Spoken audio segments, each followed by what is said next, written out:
Hello everyone, and welcome back to my channel. Today, we are going to watch about the how to be a good girlfriend. There are many things you can do to improve your role in the relationship, to be a good girlfriend.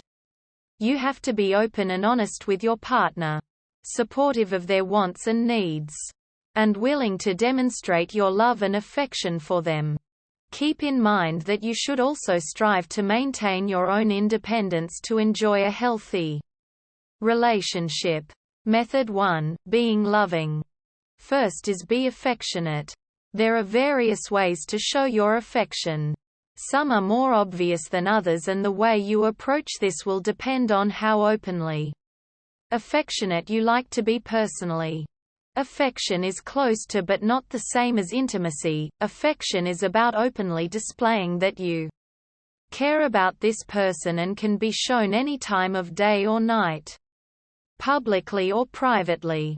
Think about how you like to show affection to people you care about, such as holding hands, touching an arm, quick kisses on the cheek, a hug, stroking hair, supportive words, mentioning how great someone is in front of other people, etc. Pet names like baby or sweetheart are a cute way to show your affection for your partner. Try not to overdo this, however. It can be a major turn-off if you call them Mr. Cuddle Bear, especially in public. Of all things, good communication is the vital part of any relationship. So make sure that they know how much you like them. Regular lovey-dovey texts and emails can be a plus, but too many will become overwhelming and you may seem clingy. These types of things do show you're into them, and you want it to last forever. But don't come on so much that you scare them. Step 2. Be seductive. Don't be afraid to be seductive. Most people find it irresistible when a girl is sexy, classy and confident. Confidence means being happy within your own skin. You will exude this without trying if you are accepting of yourself and feel secure about your own worth. You don't have to force yourself to be the most popular, bubbly personality if that isn't your style. Rather, be the best you on show by taking good care of yourself and trusting that you're worth their attention. Step 3. Give them gifts. When you're in a relationship, it's fun to give each other small gifts. Everyone loves to get presents, and giving them one shows that they mean a lot to you. Don't overdo it, just give them a gift when you're feeling loving and want to let them know how much they mean to you. You don't want them to think you're trying to buy their affection. Make them something by hand. A paper flower, an artsy heart, something creative that reflects your personality, so that whenever they look at it, they'll think of you and smile. If you're the musical type, or play an instrument, feel free to play them a song or two. Bonus points if you play a song you wrote yourself. Add a private video of your song to YouTube. Finally, don't get jealous. You should be loving, but not to the point where you start seeing red the second your partner talks to, or even just mentions, another girl. Nothing will turn your significant other off faster than a girlfriend who is so insecure that she can't stand the thought of other women existing in the universe. Your partner will appreciate you even more if you're nice to their female friends instead of talking about how ugly or annoying any girl you see is. If they're out with their friends, don't text them every 2 seconds to make sure they're not talking to other girls. This will only make your partner see how little you trust them. Method 2. Being supportive. First is take an interest in their interests. Remember what they like to do and what they like to talk about. You don't have to act like you love their hobbies, but at least try to understand why they're such a fan. If they love a band, try to understand why. If they just love to be playful and immature, remember that it might just be their way of releasing stress. in learning to accept their unique way of being. You'll also be learning more about yourself and ultimately whether you could see yourself spending the rest of your life with this person. You don't have to take an interest in all of their interests. If they enjoy watching baseball but you just can't get into it, that's fine, too. Just asking about their interests and talking about the things that matter to them can be enough. Step 2. Learn to work as a team. As in any healthy relationship, you'll experience your share of conflicts, some tiny, some big. Remember to be true to yourself and try to abandon any significant selfishness. A relationship is a matter of teamwork and a symbiotic relationship, not a parasitic one, where a party gives and the other one just takes without giving enough back. In a team, you have each other's back.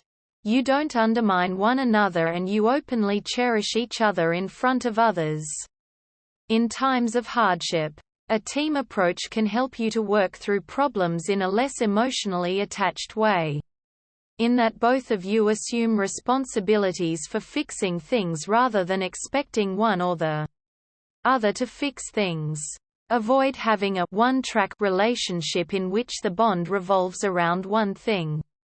Keep your relationship strong by bringing variety and diversity into the relationship. Try different and new things together. Relationships are about having fun together, learning together and growing together. Step 3. Compliment them more than you criticize them. If everything you say around them is a criticism or an attack, they won't look forward to seeing you and they'll start reconsidering being with you. All the same, you don't always have to agree with them just because they are your partner. Tactfulness is a better strategy in mature relationships and establishing boundaries and making compromises are important relationship strategies to learn and adopt. Though you can bring up a valid criticism when it feels right, you should say at least 4 positive things about them for every negative thing you say. Don't nag them just because you're in a bad mood or things aren't going perfectly. Step 4. Learn to compromise.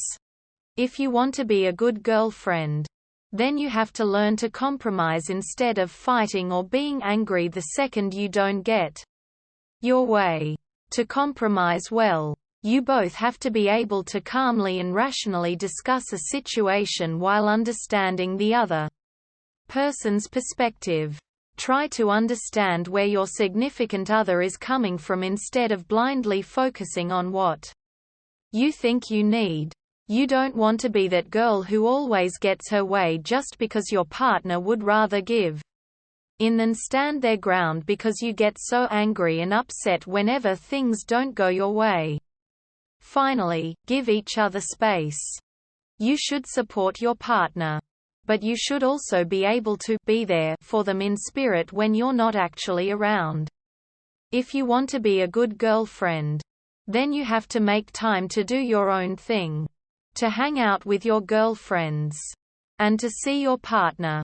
They should know that you're thinking of them and rooting for them even if you're not around. If you feel insecure and doubt the strength of your relationship the second you're apart, then you have a problem.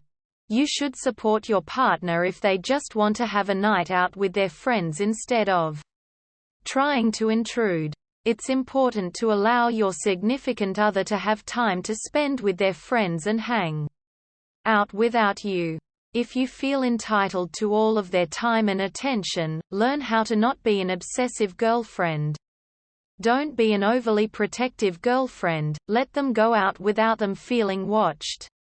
Remember that they don't need you for everything and that you are separate people as well as a couple. When they need some space, don't take it personally, recognize it for what it is, their time to rejuvenate and to share different interests with others. But do make sure they know that you're always there for them. They need to know you will always be there. Method 3. Being open. First is don't be too open in the very early days. Easing into a relationship is about ensuring that there is plenty of space for the two of you to get to know one another and trust that you're right for one another. If you try too soon to make something more out of your relationship than it already is, premature pushiness can scare them away and spoil what is there to be a good thing. Instead, be patient and realize that it takes time to nurture a solid and enduring relationship. If you want to be a good girlfriend, avoid the following things. Don't push them to classify your relationship too soon.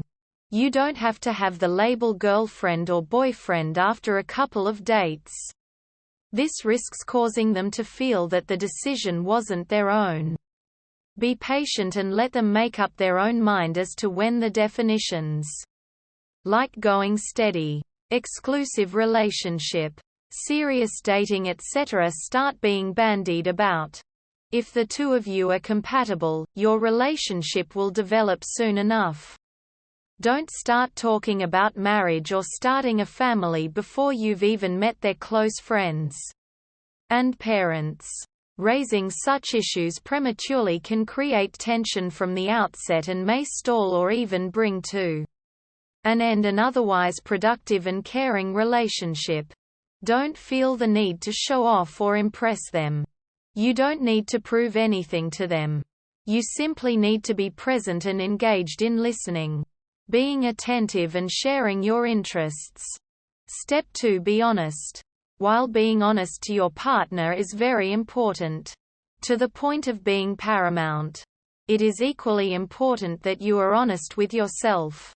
If you overreact or make a mistake, you can acknowledge your error and apologize. If you're feeling vulnerable or upset, you can sort through your feelings and verbalize them to them in a non-accusing way.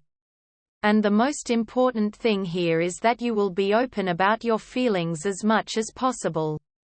For example, if they do or say something that bothers you, be open about how it impacts you, without being accusing or asking them to change. If you establish solid lines of communication from the outset, you'll know sooner rather than later whether this relationship will endure or fizzle out. Step 3. Speak your mind.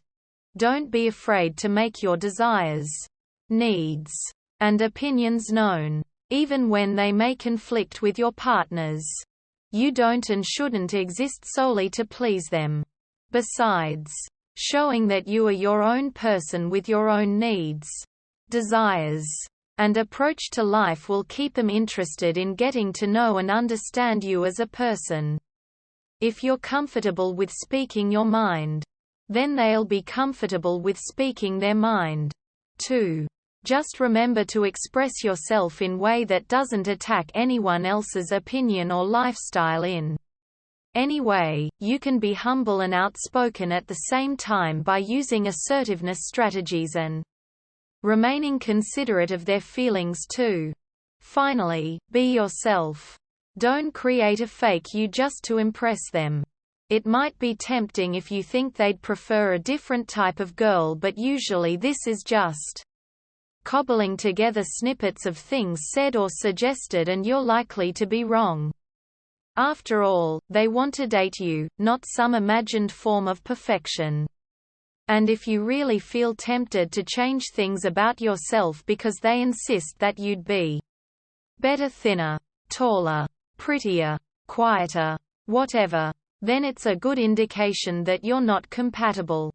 If they actually say such things to you in a badgering, persistent manner, then it is not love, but an attempt to control you.